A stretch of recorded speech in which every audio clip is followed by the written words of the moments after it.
والشاخي روح الريس شوراي برزي وراتنجي والشاخي روح الريس شوراي برزي وراتنجي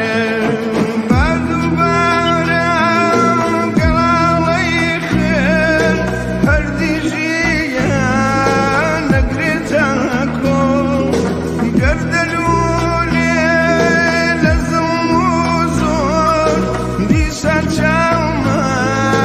نقرتكم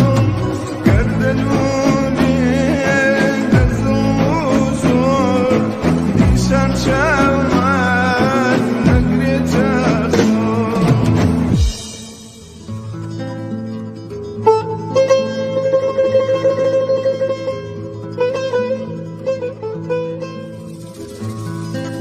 دووبارە خشی سەحرا ماسیە دێمان ئەنفال نەکات لە بەردیا لولەی تفەنگ دوای لولەی مەتاڵ نەکات ڕێگە نەدەن هەرێمی گوڵ بە هەرێمی خوێنا و بەرن ڕێگە نەدەن هەرێمی گوڵ بە هەرێمی خوێنا و بەرن خاس فەودەنگی ڕۆژنامەکان بە تەڵانی سوتاو بەرن خاس فەودەنگی ڕۆژنامەکان بە تەڵانی سوتاو بەرن ڕۆژنامەکان بە تەڵانی سوتاو بەرن خاس فەودەنگی ڕۆژنامەکان بە تەڵانی سوتاو بەرن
بینەرەوە شەویستەکە تەلەڤیزیون و کۆمەڵێ سڵام بیرەگاتاوەش پێ ئەڤەڵنجاری جە تەلەڤیزیون و کۆمەڵێنە من کانی بێنا بە مێمان و یانە گەرمەگۆشەکاتە پێ پێشکەشکردێ بەرهەمی و بەرنامەیەوی تایبەت بە شۆڕش و ژینەی هەر پاسەکە ئاگادارێندەی زیاتر جە دوێ مانگانجە کوردستانی و سەراسەر و ئێرانیانە خەڵکیوی فرە بە تایبەت ژەنی و جوانی یانەکەشانە زیێنێرە بەر و ئامێنێرە دلێ کوچە و کۆڵانەکە و دلێ شەقامەکە بە دەنگیوی بەرز داوە ئازادی کەرا بە درۆشمۆ ژەنی ژیوای ئازادی بە خەترانەیە کە بزانمێ ئی شۆڕشە چەنی بی سەرژگرد چەنی یاواتە ئارۆ و خەڵک تا ئیستە چه دەستکۆ تێوش بیان و هەر پاسەکەم زاندێ ئێمەجە شارەکۆ کوردستانیانە کە بەشی بە فرێش خەڵک و هۆرامانیانێ چەندانە ڕۆڵێ ئازیزێمە پێشکەش و ئی شۆڕشیە کردێنێ سەر و جوانە وەشەوی سۆیمە کە گیانشا بەخت شاکردن و هێزە سەرکوتگەرەکە و کۆمار و ئیسلامی بە تەقەی ڕاستەوخۆ تەقە شاب نەکردێنی و گیانی ئازیزشا بەخت شاکرد و جە ئێمەشە ئاسێ جە بەرنامۆ ئارۆیەنەکە واتم بەرنامیوی تایبەتا بە شۆڕشی کە ئیسە هەن ئێرانەنە بە ناسیان بە شۆڕش و ژینێ مێماندارێ کاوێ ئەلیاسیان مێ ئەنام و حیزب و کۆمۆنیست و ئێرانی جەوەڵات و سوێدیەوە کاوە گیان سلام فرە بەخێر بێ فرە وەشحاڵە ناکە ناخزمەتەنە فرە وەشحاڵە ناکە پێ ئەڤڵنجاری جە تەلەڤیزیۆن و کۆمەڵێنە مێماندار و چشمەنە سلام هاوڕێکانی منی سلام هەن خزمەت و هاوڕێیانی هاوکاریتانە و هەر پاسە بینەران و بیسەران و ئی بەرنامێنە هەنا خزمەتتان خێر بێگیان کاوە گیانگەرێکم پێ ئەڤڵین پرسیاریانەتە پەرستوچنەکە ئێمە دلێ ئێرانیەنە شاهێد و شۆڕشی بیانمێ کێلوانەنە دووەمانگ و وێژ تێپەڕشکەن و لوانەنە یەرەمانگ ئی شۆڕشە گرد و دنیێنە وڵاتە گۆرەکانە دەنگێ وجدانەوە کە فرە بەرزاوە گرد و دنیێ دەنگ و ژەنا و خەڵک و ئێرانی و جوانێ خەڵک و ئێرانی ژنیەن چەنی بێ ئی شۆڕشە ئەوڵنجار دەستش بنەکرد سەر و چیشی بی کە دەستش بنەکرد بەڵێ واقعانە هاوڕێکانی هەر پاسە کە تقریبان ڕوانەتە نامێ ژینەی بێنە بەئیسڵا بە شێوێجە شێوەکە و جۆجە بەنێوبانگترین نامەکە و دنیای نەک فقط خاوەرمیانە و ئێرانی مەتەو پاسە دەستپەنەکرد و کە واچوو بە گیان بەختکردە و ژینەی جوانە مەرگێ بە جەتارانەنە کە پێ تەختێڵات گوزەرانەوە تەختێڵاتی شووی چێوان بێ بەپیاگە و سەردان و قۆما و سەفەرێکەرونێ بەدەست و هێزەکۆ جمهوری ئیسلامی متەئەسفانە گیان شاچەنە ئەسە ئی جنبشە جەرەقەش دانە ئی خیزەشە ئینقلابێت جەرەقەش دانە و توولش فرەن نەکێشە کە کل و ئوستانەکە ئێرانی شارەکە و ئێرانیش گرتیوە ئەنی مەتەو کۆتا و کۆنکرێت پاسە واچوو کە پسەبێ ئاتەشفشانیە کە جەعەرز و کلویەری ساڵێ حکوومەت و جمهوری ئیسلامی جەلادی کە مردمی زڵم مەکەر و مردمی مەچۆسنووە کل و ئازادیەکەش بن بڕکردێنوینانە پسەی ئاتەشفشانی گیان بەختکردە و ژینێ بی بە جەرەقیەکە ئی ئاتەشفشانە تەقاوە و هەزاران هەزار خەڵکێک ئەگە واچمێ هەزاران کەمێنێ بەڕاستی چون کل و شارەکە ئەوستانەکە ئامێ بەروە کل و شارەکە پابوونەوە جەملیۆنی ڕەدش کرد هەرچا ئەوەڵاو وێشتووە کە ئەگەر کل و ئێرانی حەسێ و کەرمێ شار بە شار ئانەبی جەرەقیەکە ئی خیزەشە ئینقلابیە ئی جمۆجۆڵی ئینقلابیە دەستش بە نەکرد بی بە هەوین و ئانەیە و چی ئینقلابەنە چی خیزەشە ئینقلابیەنە کەمەوینمێ ژەنان و جوانان پای عەسڵی جنبشینێ ژەنان کێنێ ژەنان قەشرەجە جامعێنێ نیمۆ جامعێنێ ئینسانە بەڕێزە لێ جامعێنێ کە تەی و حاکمیەت و چلو یەرە ساڵ و جمهوری ئیسلامی بە ئەنوا و ئەقسامی بە ئیسلا زڵم شامەلۆنە دارۆ هیچ حەق و حقوقیە نە یەکسانی نەبیێنێ بەڵکو بڕێ وەختەکەش متای واچی نیمۆ پێج نەبیێنێ جۆریەتە تەماشاشاکریان ئینە بەش ڕۆژەنا چی حاڵەتەنە خۆ دیارەنی نەبی بە هێوێنیە و ساڵێ مەکەرە جنبشی بەرەو ئی خیزشیە بەرەو ئایاگی بەرا کە بە ئیسلاح بەرابەریش چەنە بۆ ئێشا چا حەد و حدودە نەمانە ئەفسێ ئینسانێ بەرابەری چەنی پیای لێ ئاجامیعانە زیندەی کەڕۆ جوانان کێنێ کە پای عەسڵی شەنێ و ئینقلابی بە شور و شۆڕی ئینقلابی واجە حەیت شێوێ دەست دمە پارازە جوانان ئاسریەنێ کە عەسر و ئاروینە کە بەئیسلا ئەگە تەماشا کەرمێ جوان دارە و ئازادیهای خاص و وێشن چی سەردەمەنەجا وڵاتانەیە ئازادەنە حتا سەرمایەداری چەنە واچمێ ئەگەر بەئیسلا حقوقیە پاشەوە ڕێک و پێک تبخۆ ئاوات و ئاورز وەکۆ ئێمەنۆنێ خب ای جوانانانە ئانێنەی کە انواع و اقسامی ظلم شاشيانا حتى نمتوا اللباس يبدلوا ويشا بوشا حتى آيندشا اصلا نامعلوما هزار جوان سالانه چا ولاتا بناو انا آيندشا معلومنيا ترك تحصيل مكرا يا مجبورني بوا كومكو بابكيشا في خرج اوردو يعني يا كيشا جوان هاي يعني كم بە 1001 فیلتر کردەوەیناوە مەوینانێ جە تەرێق و ئینترنێتی و مۆبایلەکاشەوە کە چۆ نقطەکۆ دنیای بە ئیسلام وڵاتەکۆ دنیای جوانی چەنی زندگی مەکەرە دارۆچی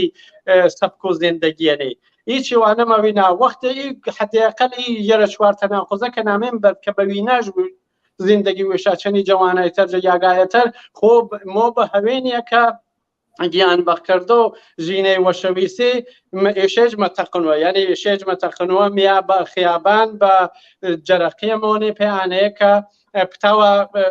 گورز و وێ شاپشانە پتاوە پادنیە بیاوە کە حدێقە لەگەر بەرابەرە ژیانە بە 100% چی وڵاتە ئەوروپایانەوە و چۆ شوێنەکەیتەر و دنیە بەڵکو حدێقە وێ شابیانە سەدحە پابوونەوە پی شێوە دەستش بە نەکرد و حدێقە چا چوار شێوەنە مەتۆمی فرەتەر سەر چۆ سوالەکانە قسە کرد کاوەگیان ئێمە مزانمێ کە ئیکسە چەند ساڵێن زیاتر جە چلوگەری ساڵان کە کۆماری ئیسلامی بە جەنگ و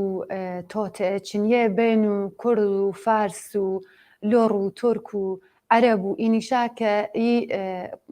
زمانە جۆراجۆرە ئی خەڵکە جۆراجۆرە کە هەندلی ئێرانیەنە گەرەکش بیان کە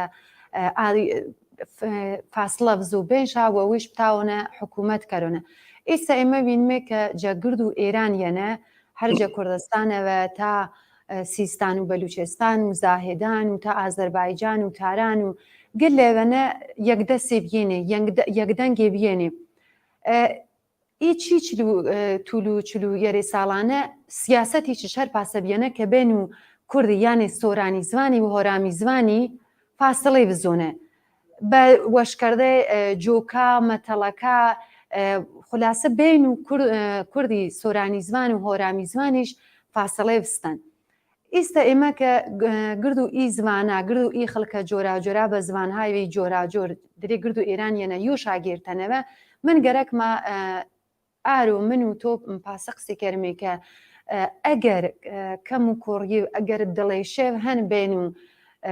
کووردا یانێ سۆرانی زمانێ و هۆرامی زمانێ ئینە نەمەنەوە بە ئاڵێکی یۆ گێرانی وەخت و بەرنامەکەما بەداخەوە فرەفرەکە ماچوون ئەڤڵین جاریش بێ فقط بەڵیانەنەکە جواب و پرسیارەکەیەوە من پرسیارەکەم کەرونانە باچوونەکە ئازیزەوە شەویستەکە بینەر و بەرنامەکە ئێمە نەیسە تەماشەش کەرانی جەڕۆ ژمارە تەلەفۆن و 2045 71 64 50 24 تاوانی جەڕۆ تەلێگرامیەوە زەنگدا پێمە پەیامکیانە پێمە ئەگە ئەکسی شاگرتێنێ ئەکسەکە شاکیانە پێمێ فیلم شاگرتن فیلمەکە کیانە پێمێ مە بتامێ جەڕۆ تەلەڤیزیۆنیە بڵاوی شاکردمەوە یاگەر سوالێ بەشانە جنابی پەرسانیش ئێستا ئێمە شاهێدانەنمێ کە هیزی حیزب و ئێمە تەشکیلات و ئێمە کۆمەڵەوە حیزبی کۆمۆنیستی ئێران و هەر پاسە حیزبێکێ هەنێ بەرەو ئێرانیەوە بە هەر پاسە خەڵکی وی فرێج داواکاریە شابیان داواکاریەکە شانەنە کە ڕۆژ سەبێ پەنجشەممە یەرۆم و کەڵە هەرزی کە بە فارسی بۆ بە یەری ئازەری مانگرتنێ بکەرانی خەڵک نێبەر بازار و دوکان گرکەس بینۆنەش و گرد و ئێرانی جە هۆرامی و سۆرانی زوانەوە تا فارس و عەرەب و تورک و لۆر و ئینێ یانەنە نەیابەر تۆ ئی یەکدەنگیە ئی ئانەکێ گردێ دەست بە دەستانی چەنیش بینی چەند لەو تۆوە ئەهەمیەتە ژەن چەند لەو تۆوە مهمە کە خەڵک و هۆرامانیچ کە واتم ڕۆڵێ ئازیزێش پێشکەش و ئی شۆڕشیەکە دێنێ بەشداری کەرانێکی دلێ مانگرتەنیەنە. بەڵێ هەورەکانی سوال و ئەوەڵی و کە باسکردن نسبەت بە تەزادە یا اختلافە یا مشکلەیە کە جمهوری ئیسلامی ئاگاهانە بین و ملیەتەکانە حتا نەک بین و زوانە مختلفەکانە و دیالکتە مختلفەکانە کە ئاگاهانە بەڵاو شۆمەکەر و هەرا مەسەلەنە کە تۆواتۆ ئەزوم لە مەسەڵەن تۆ تەماشۆک شماڵ و کوردستان و ئێرانی کەرە بین و کوردەکە و ئازەریەکە يعني قتل عام يفرق كريان بيشي بدليل أن الجمهورية الإسلامية ساليان سال غير مستقيم حتى مستقيم يجبوار حيانا نقش جبيان كان هيك مردمي بزوجيانوي مطمئن أن منطقة جنوب كردستان كان هر أكارا نسبة ب هوراميكا و جاوروي و هوراماني و إنانا نسبة بخلقي سوراني زوان و شاركو تريج مكريوني يعني سياسة ينانوشتن بيشي يعني دليلك شرشوية فرستاده تفرقة بقول فارسي وتاني تفرقة بندازة حكومت كون جمهوري اسلامي چلوية رسالة دمو مردميش گرتن نانو مردميش بگروگان گرتن بوسيلو اچوش توان مردمي وزو گيانويوي خوب ایسا که درفت یا پیش آمینه ای فرصت پیش آمن مردم تر اشوا باشتر بنيريا لاوه وإنا حركة شورش جيرانان خيزش انقلابين بي آنيكا إنسانكا بجامعية آزادي بيونو إنسانكا بكاري بيونو أرزادكا بآزادي بيونو برابري بيونو عدالة خاي بيونو بإصلاح جامعية آزاد وبرابرنا بي وبتاوا زندگي كرا دور چي جورا تفرقانه و مشکلاتیه که دەسەڵات نیان شو پێشە و ئی خیزشە انقلابیەک ئەگە تەماشا وسعەتە کێشکەری جا بەرقاسا جا عەرز و یەری چوار ڕۆینەکە تەمام و ئێرانیش گرتووە یعنی جنبشیان حرەکەتی احترازی انقلابین خیزشە انقلابین کە نە جنس مەشناسۆ نە زوان مەشناسۆ نە ڕەنگ مەشناسۆنێ پابۆنەوە بنظر من وقت آنه که ای جور تفرقانه آگاهانه بنریا لاو خلق ویش پیچه و سرگرم نکرو کاری گوره تر هم بنیو دستور کارو ویش که فرصت یه گورن اگر جدستش بو اتر خلاصه آد جامعه و اچانه که بیان مطمئن با خروتر مو خواستن مو فابونو آجور تفرقانه مشو بنریا لاو و انا بإصلاح حزينج نفكر أنا وقت ويتشا حتى طلب كرافشو حتى كوچكتري فكري شو كراوا فابونوا لازما شروبر شني نك فقط بقي خلقو كردستاني إيسا شمالو كردستاني سناب كان مزانوم شوينا كايتر بلغو كله إيراني كله استانكو إيراني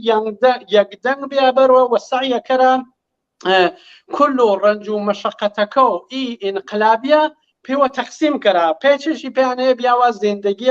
وشتری خو پایو شوکه کلانه نمکریو بشه چی خلقیه گورترین هزینه کابونه و بشه چش پاوزو سرو پیره یاکته اگر پایج نوزو سرو پیره ویش بچه های حاکازکی به اصلاح چوای استادی و سرگرم کرونه ده هاتوی انقلابیه جمعیه نما بخشونه که ایسوی شپاسه پاچه و سرگرم کرا براتی و جالبی جنمو پیوی شپه ده هاتو زندگیشه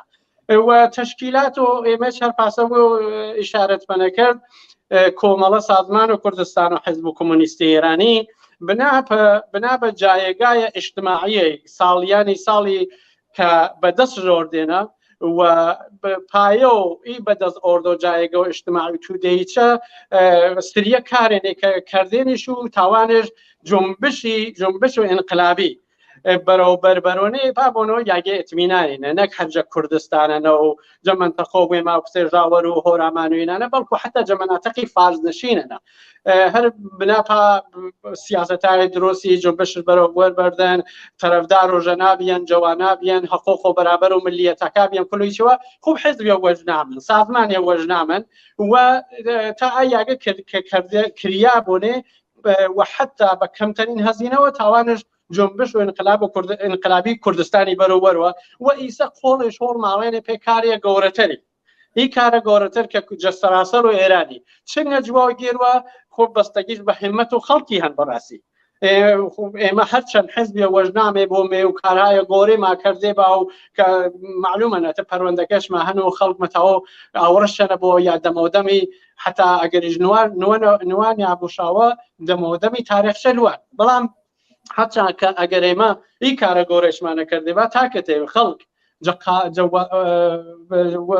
وەسیع نێپەوەی کاریەوە هۆڵش پێ هەوڵ نەماڵۆ هەر جەجاوەرۆ و هۆرامان و جنوب و کوردستانی و شمال و کوردستانی گێرە شتاکەتێ ئۆستانەکەی تەرۆ ئێرانی جنوب و غەرب ماکەوات و جنوب و شەرق و شمال شووە هۆڵش پێ هۆڵ نەماڵە چێوێن کە پاشەوە کە لازمە نمەلو وەروە و زەرەرەکە چش مەلو گیڤانۆ کولی ما بەڕاستی مەلو گیڤانۆ کولی ما هەرچەند زەرەرنیەن ئینە چێوهایەنێ سیاسەتایە درۆستێنێ کە اتخاذ مەکریا پێ ئانەیە کە خەڵک جە بەعدێ و وەسیحتەرەنە بێمیان خەڵک بە شێوایە مختلف و تاکتیکایە مختلف پتاو و کاری بە ئێسما بە شێوەکە خشتۆ یانەوەی ئینقلابیە بنیۆ سەروی و بە سەرنجامش بێەوە بەڵام کۆمەڵە چۆن نەک پسێ واچمە بیر و بووچوونەن بەڵکو چۆن کادرەکاش و ئەسڵ و بنەماکەرجا منتەخۆ کوردستانی درۆزبیان خۆ ئەرکە گەورەکەش مەگنۆنێ سەر و کادرەکە و لایەنگەرەکە و بەئیسلا کۆمەڵێجە کوردستانەنە پێیانەیە بتاوە کاری چڕوپڕ و گۆرەتەر کەرا و حتا گەبتاوە جەشار فارسەکانە ئینە ئەلبەتە قسێنیانە کە من نسخێنیان من پێچوونێش و ئیجازەی نمەوە بەوێم سێ نەزەرە بوویم واتە بەڵام ئانە کە مهمەن فکرشەوە کەراوە و ئێشا چون هەنێجە مەحەلەنە باشتر ئێشا تەشخیزمانێ کە چێشکەرا چێژ نەکەرا چکۆ فعالی با چکۆ نەبا چی تاکتیکێ بەکاربەرا چی تاکتیکێ بەکارنەبەرانی پاسەنە مزانی چەندیەکە گیان دێ خەڵک و هۆرامانی بەشێوە فرەش تێکەڵ و سۆرانی زوانەکان جەمەریوانە نۆستنەنەوە جوانڕۆنەکە بەداخەوە ئێمە دیڤە ڕێکیەوەڵی شاعری بیەمێکێ حوت هەشت نەفەرێجە جوانڕۆنە گیانی ئازیزشا بەخت شاکەڵوە هێزە سەرکوتگەرەکی تەقە شاکە دەبنە وەم تامێ واچمێ گیانشا پێشکەش و شۆڕشی شاکرد بەداخەوە ئێمە بینمێکە شاری گولالە پسە و پاوێ چەنی ئەمانەنە دلێ شۆڕشی ژەنی ژینێ سەر و خیابانەکاوە سەر و شەقامەکاوەوە هاوارکەرانی ژن ژیان ئازادیە ژەنی ژیوای ئازادی خەڵک و ئێمەش خەڵکیوی فەقیرە خەڵکیوی زەحمەتکێشە ئێمە بینمێنە ڕۆنە کە چەندها کۆڵبەرێ ڕۆنە جە مەرز و نۆچێ و نۆسوودیەنە و هەر پاسە مەریوانیەنە گیان شابەختکەرا پێتی کێ بنانێ بینمێ چەنی زاڕۆڵەکەی ئێمە بەدەست و هێزەکۆ کۆماری ئیسلامیەوە بەخاتر و باریوی کە چیرین بەردەن شاپێ ئۆڵیمی بەخات پێتی کێ بنانی چەنی گیریا چەنی بارەکێشا هەسەرەکێشا کوشاشا بارەکاشا گێرانی و حتا زاوڵەکە ئێمە کوشانی ئیسە وەخت و ئانەنە کە ئێمە دەنگ ماچنی دەنگ و گرد و ئێرانی گرد و کوردستانی کەرمێ یۆوە باچمە ئێمە حکوومەتێ ماگەرە گنیاکە زاوڵێ ئێمە مشۆم ئاگرد و مەسەڵەن شاخەکەی تەتێ فرە بەرزێنی تەماشاکردە چش تەرف زۆ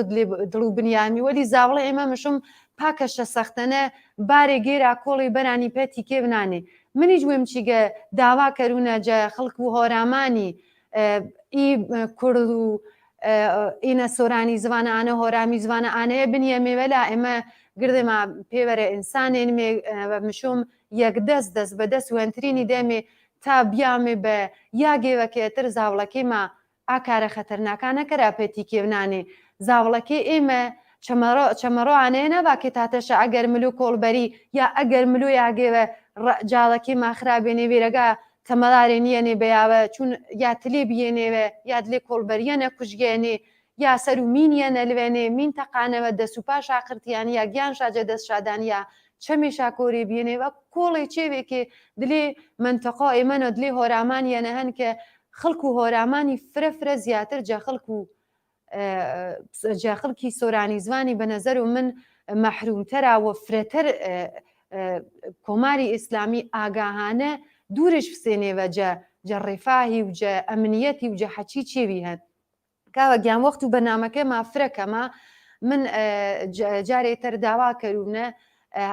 پەیام و هەن پێ سۆرانی زوان پێ هۆرامی زوانە ئێمە ئی بەرنامەمان یارەکە باچمێ خەڵک و هۆرامانی هۆرامی زوانێ هیچ فەرقی پیشانیاچنی سۆرانی زوانی و چنی ئێمە گردێ ما خەڵک و ئێرانیانمێ گردێ ما خەڵکانی وەنمێ کە هەنمێ لەو هەنترینیانە سەبێ ئامانگرتنە کە داواشاکردن ئێمەش ئەگەر دوکانما هەن بینمێش ئەگەر زاوڵەکەمان نازمێ بلا مەدرسە ئەگەر کارمەندێن من نەلمی سەر و کارەکەمە یەک دەنگی بیمێ تۆش ئەگەر پەیامێ وڵ هەن کوتاواچەش فرێ مەمنونە بوونە باوانەکەم. مەمنون کانیگیان مەتەوانێ باش و ئەوی ژانەنە کە وێ و بەچنە چێوە ئیشارەت کرد خەڵک و هۆرامانی و ژاوەروی خەڵکانێنێ کە بەتول و تاریخیشە ئەز جمڵە جا منتەقە چیرۆ دەسەڵات و جمهوری ئیسلامینە گەورەترین زڵم شاشێنە بەڕاستی چەنی بەقێ و خەڵک و ئێرانی ئەلبەتە ئەز جمڵە کوردستان بەڵام بەچنگە چێبووی شارۆ کەرسێ ئانەیە کە مەرزنشینێن مێ سەرمایە گوزاریە خاص جمهوری ئیسلامی نەکردن ژبار و کارخانەجاتی وەجە منتەقە کوردەواری کە پتاوە بلا چاکارکەرە یا مەجبورێنێ بلا پێشارە فارسەکە پێی کاریگەری یا کە تیانە کۆڵبەری کەرانی هەر ئانەیە گەرجە نەزەرە گێرمێ کە سمحانی بابیە برایە گەورە و حتا ئیسە یاوان خانمەکەیچ کە مەلاپێ کۆڵبەری کە زۆڕۆکەشان وەزانە وێرەگە مەگەڵاوە یانمە گەڵاوە ئی برا گۆرە ئیواڵە گۆرێ ئی بابە ئی ئەڵێ و حتا شایەتی ئەڵا گۆرێژ بۆ نەنێ بوو فیلمەکە مەدیێنێ ترا قشێت شەرنێ بەداخەوە خب ئینە هەوێنیانە ئینە فرسەتیان پێیانەیە کە پتاومێ ئێمەج بە زیندگیە باشتر بیۆمێ پابوونەوە هەم بڕێ تەفرەقی چێوێ سەرەکی هەنێ وێ ماچەنەش دوورۆ کەرمێ و هەمیش سایە کەرمێ بە باشترین شێوە چێشما پەنەمەکردی و کەرمێنێ پێیانەیە کە ئی ئینقلابە بە سەرنجام بیۆ مطمئنە ناکە ئەگەر ئێمە یعنی مطمئنە ناکە منتەقۆ ژاوەروی و هەورامانی فرەترجە خەڵک و بەقی کوردستانی و یا شارە فارسەکە بە ئیسلا نەفعەمە کەراچی حرەکەتەنەچی ئینقلابە نەگەکردیەوە پابوونەوە لازمن چڕوپڕ بلا پاش کارکەرانی و بە اعتصابات و پێوەسێبانێ تا یعنی ئیسە چی کوردستان بۆ چە سەراسەری بوو و کارهایە وڵاتە ئیسایەکەرات دەخاڵەتگەرێ بە گۆشەگیرێنەوە ئینە چێوێن ئەگەر یعنی بە زۆڕۆکۆیشا بە زۆر ڕۆزاکەشا پێ کولەیە کۆمەکمەکەەوە نمەوە یعنی وێشا پەراوێز بزا وێشا تاکناوەچی اعتراضاتیە چی احساباتیە جە کۆمەکردێ پێ ئینقلابیە ئومێدەوارە ناکە فکرش شەناکەراوە بە جدی بلا پاش واتم بەشێکیانە بەڕاستی تاریخ بنیامەکانمە بەخشۆنێ کاوە گیان جە مەسنجرەنە شایانی ئەژەنگ سوالێ بەش پرسێنەواتەنش ئەگەر کەسێ تەرسۆ چانەیە بێ سەر و خیابانی هەرپا دەرەجێچە تەرسۆکە دوکانەکەش بین و بەتایبەت شارە گولالەکانە مشوم چشکریۆ تا ئاقەشرێچە بەیە بە دەم و مانگرتنیەوە تەرسەکە شامڕیۆنە منزورژان بە گوڵێ نا ئینە جوابەکەشا تۆ جوابەکەش دەوە من مەزان و ئاڵ پرسیارەکەش جە من بێنە یاجێت و ئەگەر کریۆ تۆ جوابەکەش دەوێ جوابەکە من ئانەنا بیە مەزانی وەختە حرەکەتی ئینقلابی گەورە دەستشپەنەکردن پسێ هەر هیچ احترازیەتر سادە نییە یعنی پسیانێنیان خەڵک و شارێ بیا خیابان بە خاطرۆ داخوازیە کە جمهوری ئیسلامی خیابانەکە شاخازمەکە و فڵاینەوەکە فیسەرمە هینە حرەکەتی احترازین خیزشی ئینقلابین جە سەراسەر و ئێرانینە کۆتەن ڕەگە جە دێهاتەکە و شماڵی وەگیرە جنوبی وەگیرە غەربی وەگیرە شەرقی وەگیرە ئیسە نمە کردیۆنێ کابرایە بازاڕی ئیسا کە دوکانش بۆنێ یاکەتێ دوکانش نۆنی یا کاریگەری بۆ بە خاطرانێ مە تەرسۆنێ نێخێ بەناخر حرەکەتێ بە پانایی ئێرانی جا حدی ئەقل 85 ملیۆنێ دەستشپەنەکردن کەم تافرە جەستە و گوریختە بڕێک لێ بە ئیسلا بنا بە تاکتیکای ڕەهبەرانجە محەلەنە اتخاذش مەکەرا بڕێک لێ فرەمی خیابان بڕێک لێ کەمجە شارەکانە جە محەلاتەکانە بۆ تاکتیکای خاصی بنا بە تشخیص و وێشە بەکار بۆرە بەڵام نمە کردی واجبترینە سەردەمیان نیە ئینسانەکە تەرسا پێچمە تەرسی جمهوری ئیسلامی چنگە دانی زیندانەشەنی جمهوری ئیسلامی مەتۆ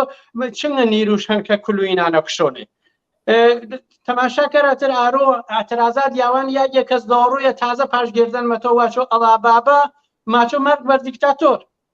أما بيانه بيدا عنده أنا حد يكر حركة يكره تونا ما باتشيني هر ولا سختن ومكشامة وفلان مكره خانة وادهن حشر حنا فرج دل ذيني أنا جتول وعمر جمهورية إسلامينا أخذنا مكريو فو هزينك وبنريو سروشانو جمعية وجمعية جيانا بشا بابونا أخص كمان أنا نكوتو مختصر ترسى وقت ينك وقت جمعية مخلدة بكاري كرو إيسا جمعية جورة بوسعته شهر وندو إيراني دست كردن بإصلاح أعمال ميان خول الشنا هول ماران بأرجوريا ريشي كحتى إنسان شكا بإصلاح ما ترسا يا كتب هنشا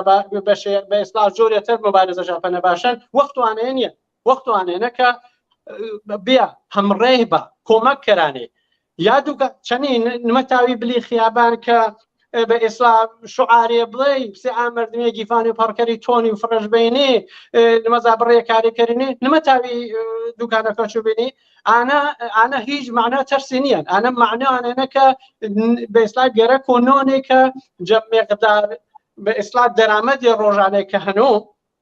كان يصرف نظر كري يسج وقت وانينيا يعني تماشا كره وقت يوان اي مرحله الوقت وانيني واشي ارو پول فرته پیام کرو سوا پول فرته پیام کرو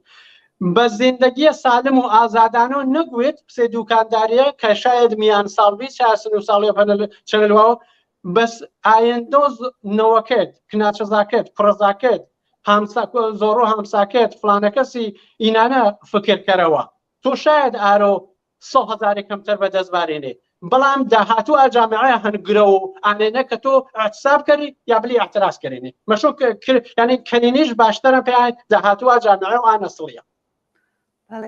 کاوەگیان بە نەزەرم سوالێکی شایانی خراپ حاڵیە بێ شایانگیان من پاسە حاڵیم بێ سوالێکی کە منزورجانە بێ شارە گولالەکینە مەسەڵەن نۆسوودێ نۆچێ دزڵیە چۆلاوە سەڵواوە ئی شارە گولالە گولالی کە خەڵکەکەش کەمە یاگەکی گولالێنێ ئاوایەکی گولالێنێ من ئەگەر دوکانەکەم بینونە زوو من مژناسانی من ملا بەگیرتێ ئەنا بە نەزەر و من خەڵک و هۆرامانی پسە فارز ماچۆ سێتە میوی مۆزاعەفی فرەتەر شاکێشتن من باتم ڕۆنە نییە کە ئێمە شاهێدانەیە نەبیمێ کە کۆڵبەر لاو ئێمەوە نەکوژیۆ ڕۆنە نییە کە ئێمە شاهێدانەیە نەبێمی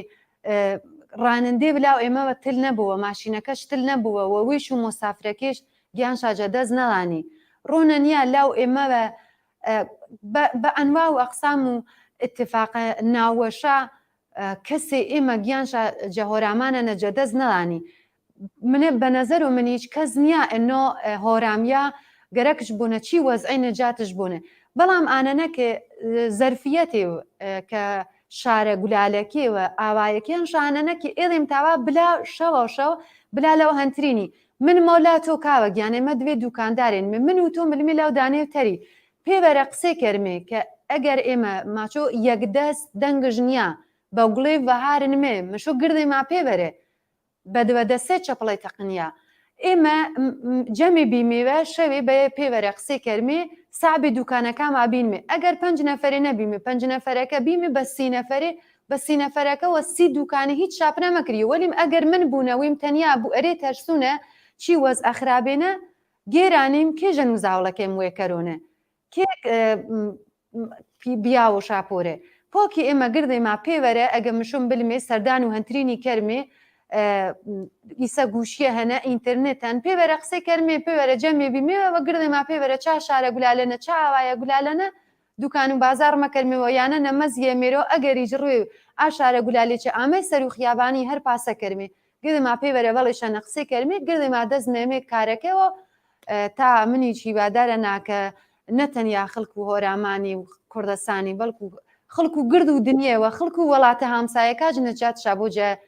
کۆماری ئیسلامی کاوەگیان وەخت و بەنامەکەما خەریکە تەمامی و فرە سپاسڵ کرد و دەزوەش بێ کرد و چنەکە چی بەنامەنە بەشداری کرد و ئاوینەرە وەشەویستاچێت کە ئیسە تەماشە بەنامەکە ئێمە کەرانی هیوادارە نامەجالما بۆ وەختما بۆ چیۆلا پتامێ بەرنامە هۆرامی مابوونە هەر سەر و شۆڕش و ژینێ کاوەگیان مەمنونە تەناکە بەشداری کەجە بەرنامەکەمانە ممنون هاوڕێکانی سپاس پێشمێت و هاوڕێیانی و بەش و تکنیکی چوو هەر پاسە بینەران و بیسەرانیش کە تحمل شاکرد و چەنی مابیێ وەختێ وەش پێی کولی سەر و چەمەکە مامێ بەڵێ وەشەویستەکان پێ ئەڤڵین جاریجە تەلەڤیزیۆن و کۆمەڵێنە منکانی ئامانی بیانی بە میێمان و یانە گەرمەکاتە پێ پێشکەشکردێ بەنامەوی تایبەتی سەر و شۆڕش و ژینێ من جارێتەر ئاخر و بەنامەکەی بە ماچووکە حیزبە سیاسیەکێ کە هەنێ بەر و ئێرانیەوە و هەر پاسە خەڵکیوی فرە خەڵکێ کە ئازادی خوازە داوا شاکردێنە کە خەڵک و کوردستانی و خەڵک و ئێرانی سەبێ ڕۆ پەنجشەممێ یەرێ کەڵە هەرزی دوکان و بازار بینیۆنە و سەرتاسەر و ئێرانی بلا بەدەم و مانگرتنی وێنە جە پشتیوانی جە خەڵک و کوردستانی کە